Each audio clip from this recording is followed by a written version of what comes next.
Hello, students. This is Mr. Schulke. I want to take a couple minutes to explain to you a little bit more about this phase of your presentation projects, developing a research plan. By this stage in your project, you've already gone through understanding the expectations. And those expectations, which you reviewed, should help guide your research plan. So by understanding the expectations, you know what sections need to be in your presentation and what information needs to be covered. Let's take a look at what that looks like. Now in phase one, we reviewed these three sections of your project. Number one, introduce and explain one specific area of the potential effects of distance learning. Number two, explain the underlying science to better understand those effects. And number three, recommend and explain science-backed strategies to mitigate negative impacts of distance learning. So we know that there are three major things that your final project needs to accomplish. So it makes sense that it would have three major sections. Now, if we go to the rubric, let's follow this link to the rubric. In this rubric, you can see that there are three major sections separated here. Number one, the introduction. Number two, the background. And number three, the recommendations.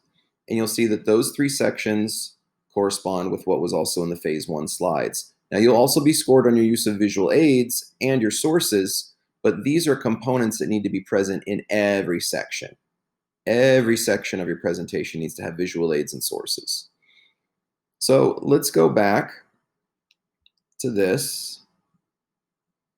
And we have three major sources: introduction, background, and recommendations. Let's lay those out graphically to help it make more sense. Now on the top, you see this main question: how is distance learning contributing to eye fatigue in junior high school students?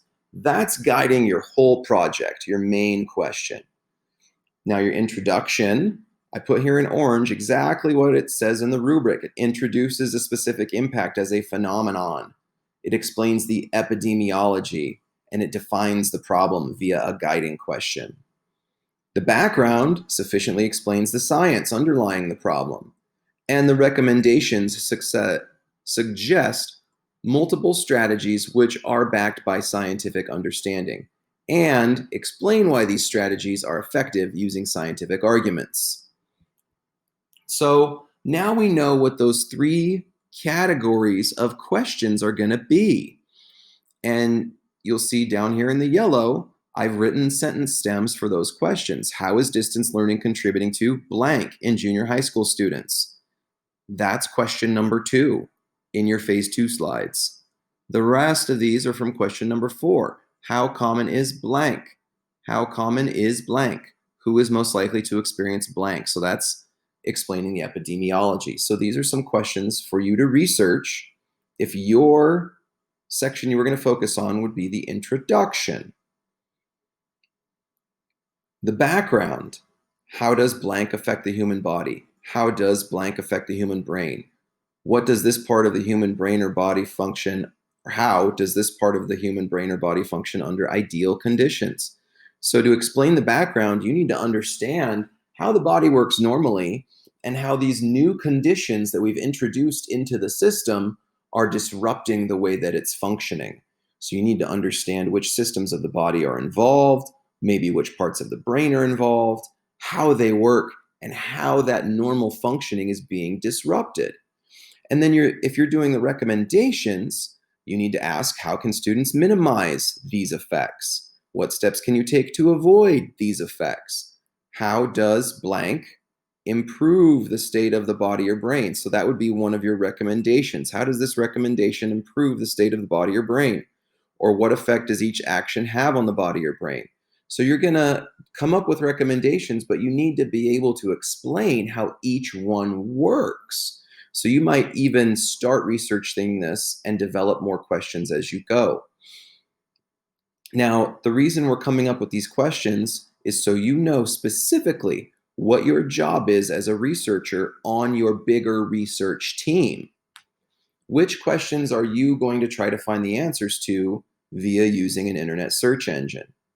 Now, if we go down through here, I have the slides from your phase 2, and they show some examples of what your questions might look like. So if your overall research topic is depression, you're going to come up with these questions. These are related to the overall bigger question, and they would be part of your introduction. Number 3 just kind of explores the fact that you already know something about this topic. That's probably why you chose it. You know a little bit about it, at least that the problem exists. And it challenges you to examine where you got that information from, knowing that you're going to need some reputable sources to back up any claims you made, even if they're made from prior knowledge or prior understanding.